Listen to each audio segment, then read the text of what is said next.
அவரு ஒரு நல்ல மனிதர் தான். ஒரு தேசிய கட்சியினுடைய தமிழ்நாடு தலைவரா இருக்காரு, ஒரு வழக்கறிஞர் கூட. அப்படிப்பட்ட ஒரு நல்ல மனிதர் அவரு கொலை பண்றதுக்கான காரணம் என்ன? ஏன்னா இப்ப பொது வாழ்க்கையில வந்துட்டாலே பல பிரச்சனைகள் நம்ம தலைவண்டி இருக்கோம் மக்களுக்காக. இப்ப இதெல்லாம் ஒரு பிரச்சனாவோ ஒரு குற்றமா எடுத்துக்கின்னு ஒரு சாதாரணமா இவ்வளவு பெரிய ஆளு சாதாரண ஆளுங்க ஒரு கொலை பண்ணிட்டு போறாங்கன்னா என்ன அர்த்தம்? அப்ப காவல்துறை என்ன பண்றாங்க, உளவுத்துறை என்ன பண்றாங்க? ஏன் உளவுத்துறைக்கு தெரியாதா? அவங்க ஏன் தகவல் கொடுக்கல, இல்ல பாதுகாப்பு கொடுக்கல? இதான் உண்மையே இது சாதாரணமா நினைச்சு பண்ணிட்டா எப்படிங்க அது? அப்புறம் இது போன்ற ஆட்களுக்கு பாதுகாப்பு இல்லைன்னாக்கா சாதாரண மக்களுக்கு பாதுகாப்பு நம்ம எதிர்பார்க்க முடியும்? அதனால அரசாங்கம் இதுல ஒரு நல்ல முடிவு எடுக்கணும், நல்ல நடவடிக்கை எடுக்கணும். அதனால உண்மையான குற்றவாளி, ஏன்னா கொலை செஞ்சவங்க வேற யாரோ, சரண்டவனுங்க வேற யாரோன்ற மாதிரி எல்லாம் இருக்கு, எல்லாம் அப்படிதான் பேசுறாங்க. அதனால உண்மையான குற்றவாளி யாரு, இல்ல கூலிப்படையின் தலைவன் யாரு, அவங்களையும் இப்ப அரெஸ்ட் பண்ண இல்லையா? என்ன நோக்கத்தினால கொலை பண்ணாங்க, என்ன காரணம், இதெல்லாம் தெரியணும் இல்லையா? ஆற்காடு சுரேஷுக்கும் இவங்களுக்கு அந்த கொலைகளையும் இவங்களுக்கும் தொடர்பு இருக்கு, இந்த ஆம்ஸ்ட்ராங்க்கு தொடர்பு இருக்கு, அதனாலதான் இந்த கொலை நடந்திருக்குன்ட்டு போலீசார் தரப்புல இருந்து ஒரு தகவல் வெளியாயிருக்கு. இது எப்படி பாக்குறீங்க? உண்மையாலுமே இது உண்மையான தகவலா?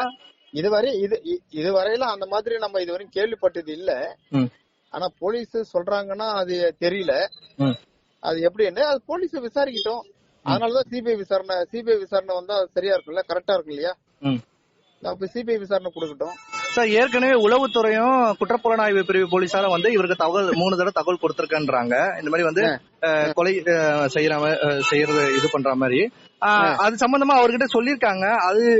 அது போலீஸ் சைட்ல இருந்து எல்லாமே இன்ஃபார்ம் பண்ணிருக்காங்க. கொண்டு திரும்ப இந்த கொலை நடந்தது என்பது ஒரு பெரும் பரபரப்பா தான் ஏற்படுத்தி இருக்கிறது. இன்ஃபார்ம் பண்ணிட்டு திரும்ப இந்த மாதிரி கொலை நடக்குதுன்னா அது எப்படி சார் நீங்க பாக்குறீங்க? சட்ட ஒழுங்கு எப்படி இருக்கு தமிழகத்துல? இப்ப இருக்கிற ஆளும் கட்சி என்ன மாதிரியான சட்ட ஒழுங்கு கையில எடுத்துட்டு இருக்காங்க? இல்லங்க சார், நேத்து வரையிலும் இவர சகோதரர் ஆம்ஸ்ட்ராங் உள்பட நேத்து வரைக்குமே ஒரு 5 கொலை நடக்கும். அப்போ சட்ட ஒழுங்கு எப்படி உங்களுக்கு தெரியல, பாக்குறீங்களா? தினசரி படுகொலைகள் நடந்துதான் இருக்குது. அந்த 10வதுக்கு கள்ளச்சாராயத்திலயும் பல கொலைகள் செத்து போயிருக்காங்க. இது சட்ட ஒழுங்கு எப்படி நீங்க நல்லா இருக்குன்னு சொல்ல முடியும்? சாதாரண மக்கள் கூட அது சொன்னோம்னா சிரிப்பாங்க இல்லையா? சட்ட ஒழுங்கு சீர்குலைஞ்சு இருக்குது, காவல்துறை சரியில்லை, சரியான கட்டுப்பாட்டுல இல்ல. அதனால பொதுமக்களுக்கும் பாதுகாப்பு இல்ல, தலைவர்களுக்கும் பாதுகாப்பு இல்ல. என்ன இந்த நாடு, இந்த அரசியல் எப்படி எங்க போயிட்டு இருக்குதுன்னே தெரியல. அது உடனடியா இந்த போன்ற செய்திகளுக்கு சிபிஐ விசாரணை பண்ணி உண்மையான குற்றவாளிகளை கண்டுபிடிக்கணும். கூலிப்படைகளை முதல்ல ஒழிக்கணும். அது யாருன்னு பாக்கணும். அதாவது அரசு உடனடியா கடுமையான நடவடிக்கை எடுக்கணும் தவிர இல்லாட்டி முடியாது. இது தொடர் கதையா தான் இருக்கும். அரசாங்கத்துக்கு கெட்ட பேரு தொடர்ந்து வந்துதான் இருக்கும். ஏற்கனவே அரசாங்கத்துக்கு கெட்ட பேரு, இது போன்ற செயலால இன்னும் அதிகமான கெட்ட பேரு. இந்த நடவடிக்கை எடுக்கல, அப்படி திருப்தி இல்லைன்னு சொன்னா கண்டிப்பா தமிழ்நாட்டுல இருக்கிற ஒட்டுமொத்த பட்டியலின மக்கள் இந்த அரசாங்கத்தை மேல அதிருப்தியா கண்டிப்பா ஆயிடுவாங்க. அது யாரு எந்த தலைவருங்க என்ன பேசினாலும் அது யாரும் ஏத்துக்க மாட்டாங்க.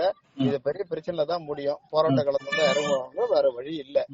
அதனால அரசு இரும்பு கரம் கொண்டு அடக்கினால் தான் உடனடியாக இதுக்கு ஒரு தீர்ப்பு கொடுக்க முடியும். அதனால இந்த கொலையை பொறுத்த வரையில மத்திய புலனாய்வுத்துறை விசாரணைக்கு வரணும்.